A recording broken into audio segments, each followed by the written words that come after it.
They are going to fly to Paro, Bhutan. If you don't know where Bhutan is, it's a landlocked country in the Himalayas between China, India, and Nepal. Welcome aboard, Sam. My name is Chenga and I'm the chief pilot of Bhutan Airlines. We're expecting good weather on this route. We might see Mount Everest. I'll point them out to you.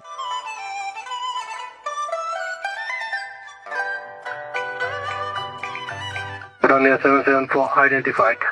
Between Kathmandu to Delhi, you see almost top 10 highest mountain world. Just within the span of just about 2 hours, you see almost top 10 highest mountain in the world. So exactly left abeam, that is Choyo. That is the 6th highest mountain in the world. And you can see a pointed peak there with some snow getting blown off. That is the Everest. That is the highest point on earth, Mount Everest. The highest, and it is measured at 8,850 meters. And just close to Mount Everest, you'll see another mountain. That is Lhotse. That is supposed to be the 4th highest mountain in the world, Mount Lhotse. The last one that you see is Mount Makalu. That is number 5, 5th highest mountain in the world.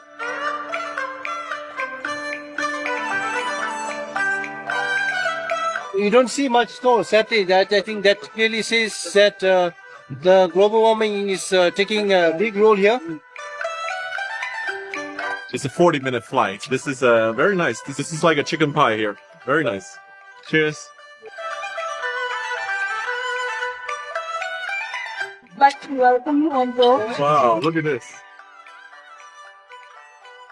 It says Bhutan Airlines welcome you on board. Beautiful cake. Let's celebrate this cake together with all the crew. You guys are so kind. Like, let's share with everyone later when we land in Paro. Yeah? All right, excellent. Thank you so much. That's Bhutan mountain. Ah. The left one is the Jomorari. That is second highest mountain in Bhutan. Oh. We are just about 14 miles. Yeah, visual just now. Keep the visual. Yeah.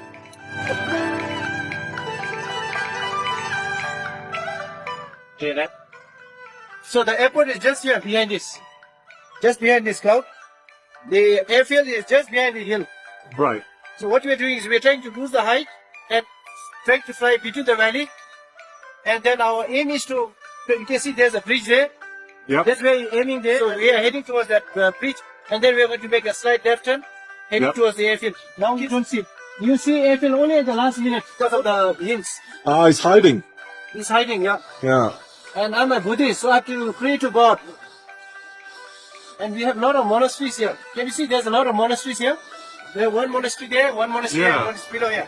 We have a lot of monasteries here. 500. 200. 50. 40. 30. 20. Retard. Retard. Retard. Retard.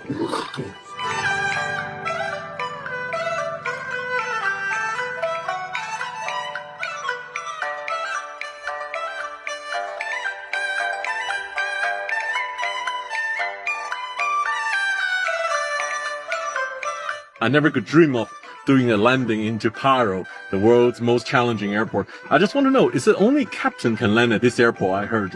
Yes, only captains are allowed here. 8 to 10 years for first minimum. officer to become a captain to yes. land at this airport. Yes, that's I heard minimum. also like there's only like 15 captains certified and qualified to land here. Approximately we have local pilots about 15, approximately about 15. Really, really thrilling. Until last minute, you turn and you see the runway. Welcome Amazing. to Bhutan. Thank you, sir. And I'm Thank sure you. more than landing, I'm sure you'll enjoy Bhutan as well. Thank you so much for the cake, everyone. It's so amazing and it's such an honor to come. Beautiful country of Bhutan. It's a beautiful cake.